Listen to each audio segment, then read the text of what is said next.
आजकल के दौर में अधिकतर लोग अपने जीवन में दुखी हैं। उन्हें लगता है कि मैं ही गरीब क्यों, मैं ही दूसरों से कमज़ोर क्यों हूँ। उन्हें अपने आप में दूसरों के मुकाबले कमी लगती है। वे इसका दोष ऊपर वाले को देते हैं, उन्हें अपनी स्थिति का कारण ठहराते हैं। आज इसी पर हमारी कहानी है, मैं ही गरीब क्यों हूँ।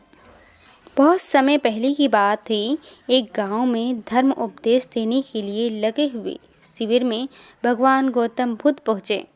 गांव के लोग अपनी अपनी समस्याएं लेकर उनके पास जाते और उनसे समाधान प्राप्त कर नई ऊर्जा के साथ वापस लौटते।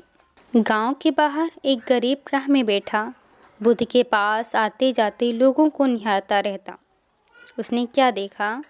दुखी चेहरा लिए भारी कदमों से लोग भगवान गौतम बुद्ध के शिविर में जाते और नई ऊर्जा के साथ चेहरे पर खुशी व आनंद लिए वापस लौटते। गरीब ने सोचा, क्यों ना मैं भी भगवान के पास अपनी समस्या लेकर जाऊं। ये सोचकर हिम्मत करके वो भी शिविर की ओर चल देता है। शिविर में एक एक कर क्रमबद्ध तरीके से सभी को प्रवेश मिलता है, इसलिए वो भी अपनी बारी के इंतजार करने लगा। जो कुछ उसने रास्ते में देखा, अब यहाँ उसे सामने से देखने को मिल रहा है।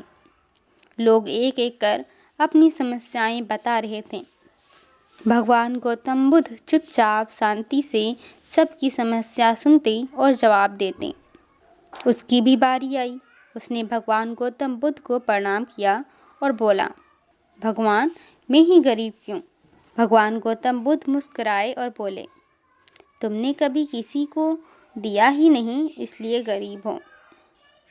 इस पर वो आश्चर्य से और भगवान गौतम बुद्ध का मुंह ताकने लगा और बोला, भगवान, मेरे पास कुछ देने के लिए है ही नहीं। बड़ी मुश्किल से गुजारा हो पाता है और कभी कभी तो भूखे ही सोना पड़ता है। इतना गरीब हूँ। भगवान गौतम बुद्ध शांत भाव से बोले, तुम्हारे पास एक चेहरा है, किसी को भी मुस्कुराहट दे सकते हो।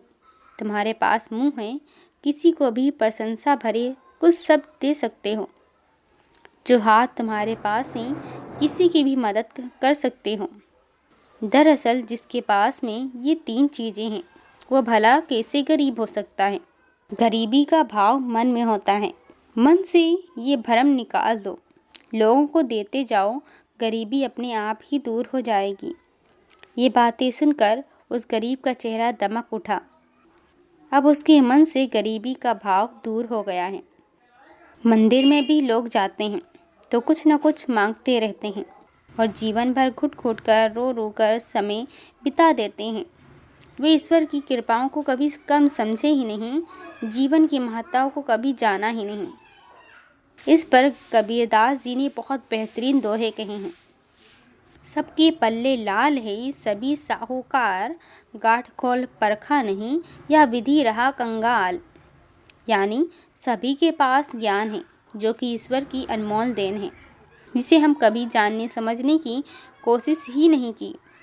इसलिए हम सुख का आनंद नहीं ले पाते। मनुष्य का जीवन एक अनमोल अवसर है और विधाता की असीम कृपा का तोहफा है। हमारा सर्वप्रथम ये कर्तव्य होता है कि हम उस परम परमेश्वर के इनातों को समझें, ईश्वर की कृपा को जानने की कोशिश करें। और इसका सबसे आसान तरीका है खुद को समझना। हमारा अस्तित्व क्या है, हमारा लक्ष्य क्या है, हमारे क्या कर्म हैं,